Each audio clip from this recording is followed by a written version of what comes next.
যে একবার ক্ষমতার মসনদে বসে সে আর নামতে চায় না, কিন্তু হ্যাঁ জয়ী হলে সংবিধানে লেখা হয়ে যাবে একজন ব্যক্তি জীবনে সর্বোচ্চ 2 মেয়াদে বা 10 বছরের বেশি প্রধানমন্ত্রী থাকতে পারবেন না। এই যে আমি ছাড়া দেশ চলবে না, এই মিথ চিরতরে ভেঙে যাবে। আপনাদেরও নিশ্চয়ই মনে আছে শাটডাউনের দিনগুলোর কথা। হ্যাঁ ভোটে জিতলে সংবিধানে লেখা থাকবে ইন্টারনেট বন্ধ করা যাবে না, এটি আপনার মৌলিক অধিকার।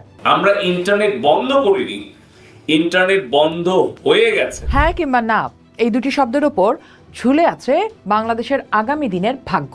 আপনি কি চান ফেসিবাদ ফিরে আসার রাস্তা চিরতরে বন্ধ হোক, নাকি চান পুরনো কাঠামোর সেই চেনা বৃত্তেই দেশ চলুক? সামনে আসছে গণভোট, কিন্তু এই গতানুগতিক এমপি নির্বাচনের ভোট নয়, এটি জুলাই সনদের ভাগ্য নির্ধারণের ভোট।